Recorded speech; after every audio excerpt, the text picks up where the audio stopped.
सर्वे हम बहुत देखे हैं, बहुत सर्वे देखे हैं। आप अभी आए हो, यूपी का पूरा सर्वे देखे हैं, आप मुझे पता है आखिरी सर्वे है, आखिरी ये रहेगा, वो भी नहीं करेगा, आखिरी सर्वे का मौका नहीं मिलेगा। जातीय जनगणना हो गया ना आखिरी, अब सर्वे भी हो जाएगा। जातीय जनगणना हो गया ना। आप सीओ को पहले को अंचलाधिकारी महोदय देने चाहिए। मेरा समस्या का सबसे पहले वही मैं पूछ रहा हूँ। बिहार में भूमि सर्वे के लिए सभी जिलों की अलग अलग पंचायतों में ग्राम सभा लगाकर लोगों को इसके बारे में बताया जा रहा है। ये भी बताया जा रहा है कि फॉर्म कैसे भरा जाएगा। लेकिन इसी बीच एक पंचायत की ग्राम सभा में स्थानीय किसानों ने सिस्टम की पोल खोलकर रख दी।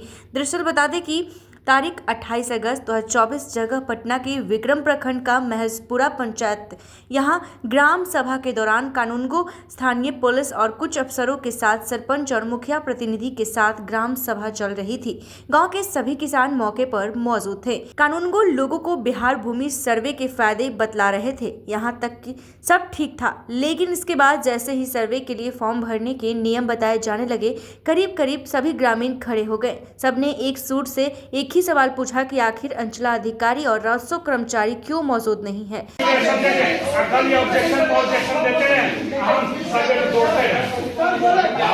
सर्वे हम बहुत देखे हैं, बहुत सर्वे देखे हैं।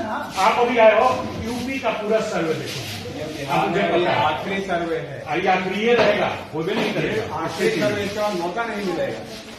जातीय जनगणना हो गया ना आखिरी, अब सर्वे भी हो जाएगा। जातीय जनगणना हो गया ना। आप सीओ को पहले को अंचलाधिकारी महोदय देने चाहिए। मेरा समस्या का सबसे पहले वही मैं पूछ रहा हूँ, मैं समझ लूंगा।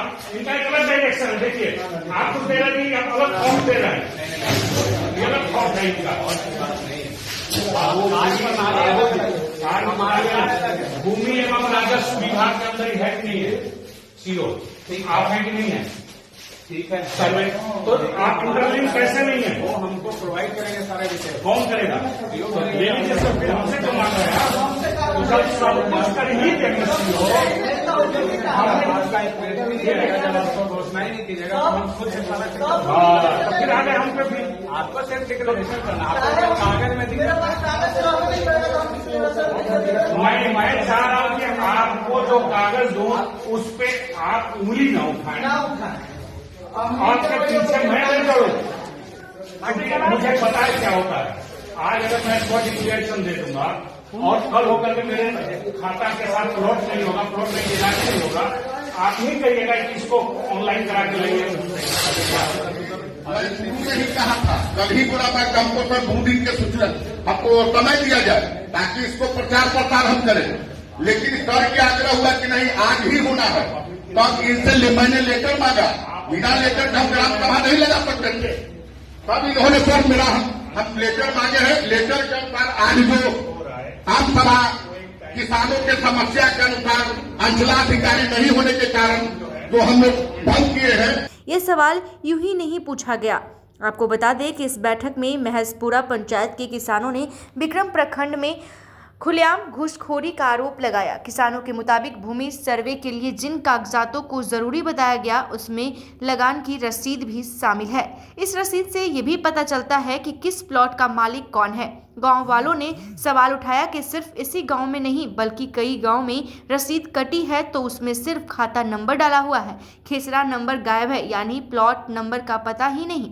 कुछ गांव वालों के मुताबिक विक्रम प्रखंड में बिना पैसे दिए काम होता ही नहीं है। नाजायज पैसों की मांग के चलते गांव वाले अंचल कार्यालय में जाना पसंद ही नहीं करते। अब सवाल ये है कि आरोप कितने सही हैं। आपको बता दें तो इसका जवाब ये भी अभी हाल ही में विक्रम प्रखंड के पूर्व और रिटायर्ड अंचलाधिकारी और सीओ पर दंड लगाया गया है।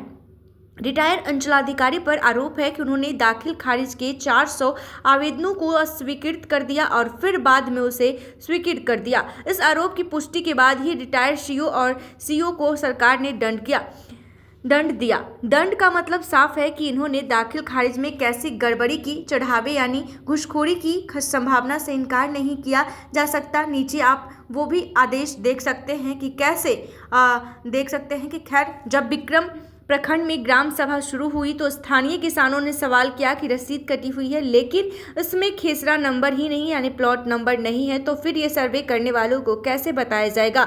इस पर कहा गया कि आप रसीद सही करा ले, इसके लिए 1 महीने का टाइम है। इसी पर गांव वाले नाराज हुए। सबने एक ही सवाल पूछा कि रसीद कटाने की बात हो रही है तो ग्राम सभा से सीओ यानी अंचलाधिकारी और राजस्व कर्मचारी क्यों गायब है। अगर वो सभा में मौजूद होते तो रसीद का मसला भी अभी सॉल्व हो जाता। बस कुछ ही दिन पंचायतों में कैंप लगाने की जरूरत थी। किसानों ने कहा कि कल को सरकार ही कहेगी कि आपकी रसीद या कागजात में डेटा सही नहीं है, तब वो क्या करेंगे। आप बता दें कि जिस तरह से कहीं ना कहीं ये हम एक वीडियो भी आपके सामने जारी करते हैं, जहां आप वीडियो में साफ तौर पर देख सकते हैं कि कैसे लोगों की जो भीड़ है वो देखी जा रही है। कार्रवाई का ये हिस्सा देख सकते हैं और ऐसे में किसानों ने अपने अफसरों के मुंह पर 2 टूक और साफ कहा कि अंचल कार्यालय में 1 महीने में किसी एक किसान का काम हो जाए ये संभव ही नहीं। हर एक गाँव में ऐसे मामले 70% से कम नहीं मिलेंगे। गाँव के लोगों से इस बात का सरपंच सुधीर शर्मा और मुखिया प्रतिनिधि विपुल शर्मा ने भी समर्थन किया। उन्होंने भी अफसरों से कहा कि गांव के किसानों की बात जायज है। इसके बाद सर्वे की जानकारी देने आए अधिकारियों के पास भी कोई ठोस जवाब नहीं था। ऐसे में ग्राम सभा में आम सहमति से फैसला लिया गया कि गांव वालों की जमीन के कागजात को अंचल कार्यालय कैंप पंचायत में ही कैंप लगाकर सही करें, तभी पारदर्शिता से काम हो पाएगा और वो भी समय पर। इसमें बंटवारे के रजिस्टर पेपर को भी आधार माना जाए, क्योंकि ऐसा नहीं करने पर इसे पूरे सर्वे का कोई मतलब नहीं बनता। गांव के किसानों ने यहां तक आरोप लगाया कि जानबूझकर अंचल कार्यालय में उनके कागजों पर गलत सलत एंट्री की गई है ताकि परेशानी में किसान नाजायज पैसा देने को तैयार हो जाए। कुछ किसानों ने दबी जुबान से ये भी कहा कि कुछ से ऐसे लोग हैं जिन्होंने अपने नाम पर नाजायज तरीके से दूसरे की जमीन की रसीद भी कटवा रखी है। इसमें भी अंचल कार्यालय में ही खेल किया गया। कुल मिलाकर भूमि सर्वे में पहली बार भूमि एवं राजस्व सुधार के अफसरों और कर्मचारियों की पोल पट्टी खुल गई।